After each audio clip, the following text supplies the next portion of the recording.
This part of the story introduces us to the best designed, most evil yet terrifyingly empathetic villain yet, amalgamating into the greatest antagonist thus far. Let us plunge back into the depths of Yoshiwara as we tackle who this mysterious underworld leader is, and how he could possibly be affiliated with our courtesan of death. Everyone, I am Kazu Trash, and welcome to Gintama's Red Spider Arc. Gotta live with mistakes and decisions. I don't hate the book, but the way that it's written. We're not shinobis, we're slaves to a system. They tell us a lie that we're making a difference. There is no change to the fate that we're given. I harden my heart, but the stains in my vision. Spilling their blood before making them listen. I do what I must and I'm breaking tradition. Cause I paid it crimson, gone in an instance. Life is war, but I deal with the symptoms on the floor. Now they fell to extinction. Nothing more than to help with the mission. I've been drowning in the burdens of commitment. Hoping there's a purpose to existence. There is no returning for the victims. Now I'm just a person in the distance.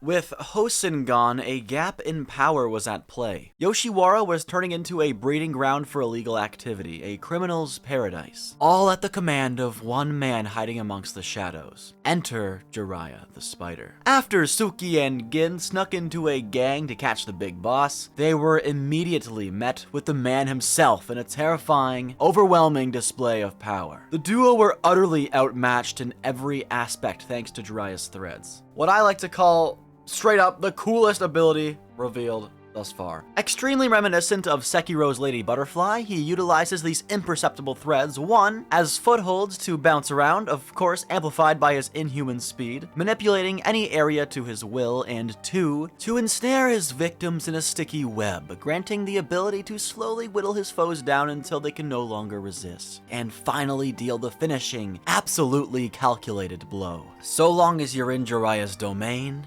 you will lose. And yes, even the White Yaksha. His absolute domination had already won me over from the start, but that's only one thing Jariah has going for him. His character design is one of my favorites so far, presenting the yin and yang of his twisted mind, granting us some of the most unique visuals for any character introduced. Normally, the villain appears suave and calm, but throughout the arc, Gintoki slowly whittles away at his painted exterior, eventually cracking his skin to reveal half of his face had been scarred by burns long ago, tainting his face to appear inhuman, something akin to a monster. This could be considered his yang, the darkness that consumes Jariah, his deranged, idolized worship to devotion. Oppositely, his yin, or the unburned side, could be considered the humanity he still has left and holds on to, the caring master and loving brother. Also, the anime staff understood the assignment here, utilizing this trait to great heights, panning to a single side of his face whenever he was caught evil monologuing, and vice versa. Not to mention, they were just animating some devious facial expressions for Jariah any chance they had.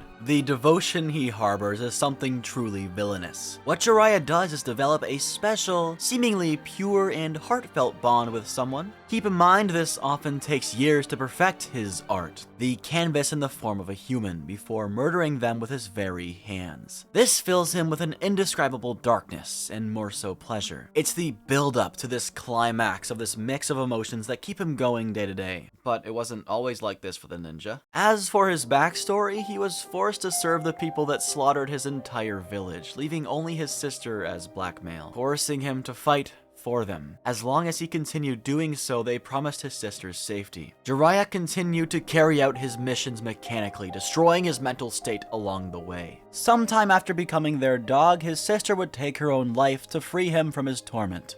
But this only pushed the little bit of sanity he had left over the edge.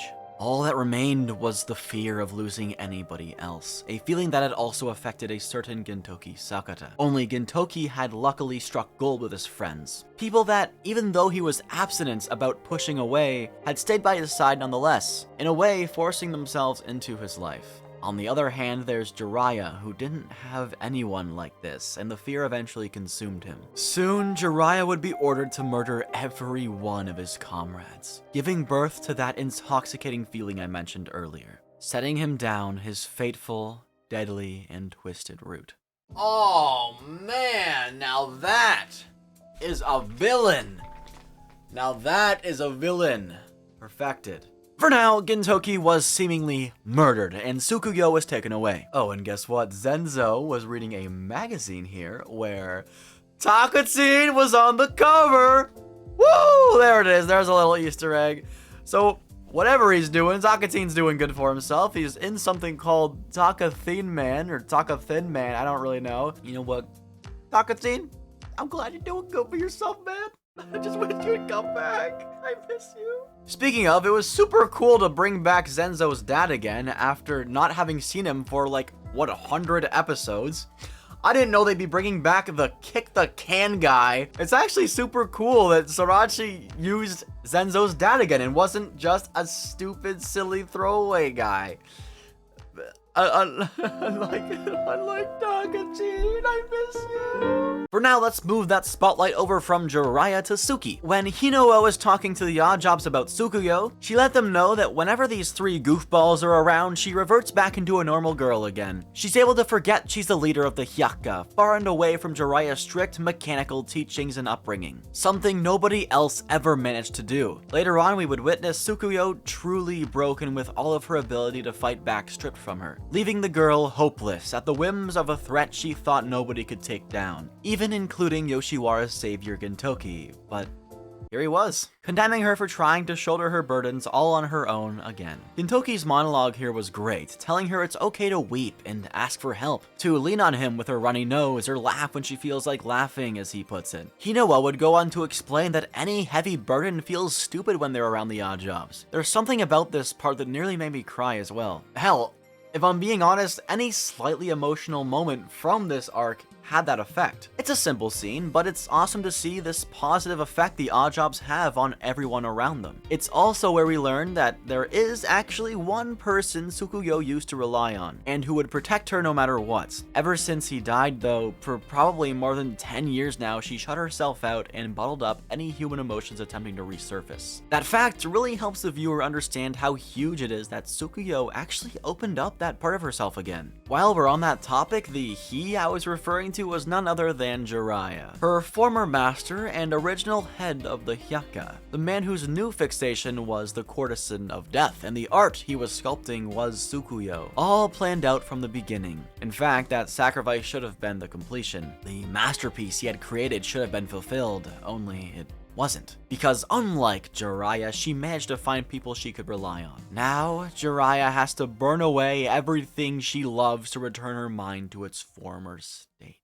Oh, Jariah, you villainous bastard. Speaking of, Gintoki absolutely despises everything Jariah stands for. Yes, for his extremely serial killer ways, but to an even greater extent, the part that he can truly sympathize with, the tarnishing of their master and student bond. Gin can literally be seen shaking in anger while reminiscing about his former bond with Shoyo, his master who taught him that to use a sword is to protect his very soul. This would lead into one of Gintama's greatest duels yet. This arc really did nail everything so far, especially aiding us to empathize in Gintoki's hatred of Jiraiya, pushing that emotional impact to hit with an even greater force. This whole fight was pure fan service. Gintoki's badass one-liners, his absolute assertion of dominance, Jiraiya's utter disbelief in Gintoki's skills, his sympathy towards Jiraiya's cowardice, the flashbacks throughout, all amplified by the killer voice work, the insane soundtrack, the ridiculous animation, with the animators even changing things up stylistically, all combines to create a battle you simply can't dislike. Later on, we finally learn why he's been doing this to Tsukuyo. He desires to kill himself. This would be a self-inflicted punishment for not being able to save his sister all those years ago. Gintoki would, of course, win that battle, but while he was looking away after the fact, would Jiraiya attempt an underhanded tactic. But before he could go through with it, Tsukuyo was there to save him, dealing a killing blow to Jiraiya. In the end, Jiraiya, or rather Danzo, would be killed by his own creation. He would be killed by himself.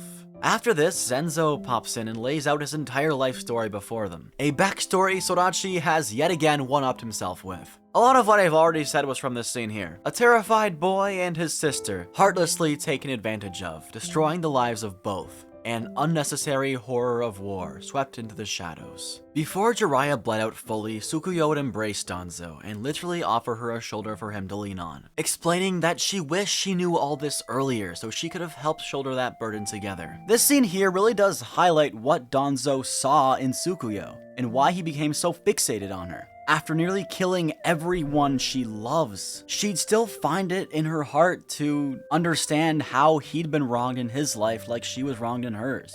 If the master's duty is to shoulder the students along with their pain, what is the student's duty? To grow strong enough to shoulder the master. With the image of his sister reflected in Tsukuyo's eyes, Jiraiya exclaimed, "She's a more beautiful moon than any he's ever seen." And finally, he breathed his last breath. This scene may just be my favorite death of any character ever. A beautiful creation and execution, all in the span of a short 4 episodes. Hell, I was literally starting to tear up writing this script.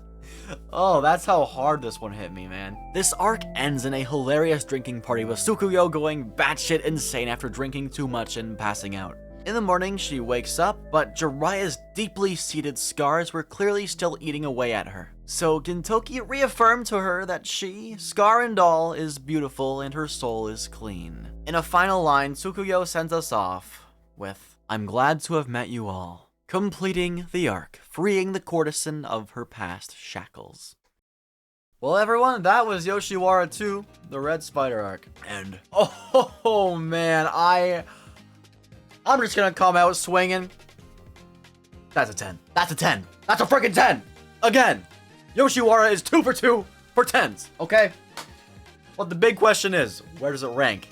Is it number 2 or number 1? And I was thinking hard about this. For the past few days, I was thinking, where do I want to rank this? And I had the realization that there was one thing I didn't like about Yoshiwara. And it was the bit with Seita opening and operating the big hatch above Yoshiwara. I was like, that doesn't make too much sense why Seita would be able to operate that. So, I think this arc with no real outliers, this one gets the first spot, number 1. For now, of course, I'm sure there will be higher peaks, but for now, this is the peak. But anyway, it was fantastic to see some amazing backstories, not only for Jiraiya, but for Tsukuyo and Gintoki. And we even got some little insight into Zenzo's past, which is pretty crazy too. Like, I was not expecting that going into this arc. But obviously the big one, Gintoki and Shoyo. This is the biggest Gintoki flashback I believe we've seen so far, at least into his childhood. So you can tell we are really getting into things now. And oh, I don't even know if I mentioned this in the review, but it was super cool to see the parallels between Tsukuyo's past and Gintoki's past, along with Jiraiya's past as well. All of them had similar upbringings, but very different outcomes. All in all, a fantastic arc, and one I am not going to forget for a long time. Anyway, everyone, like this video if you liked it, dislike it if you disliked it. Comments, any thoughts you may have on the Red Spider arc, or of course, my review. And I will see you guys in the next one. Have a good day, and don't forget to stay trash. Peace.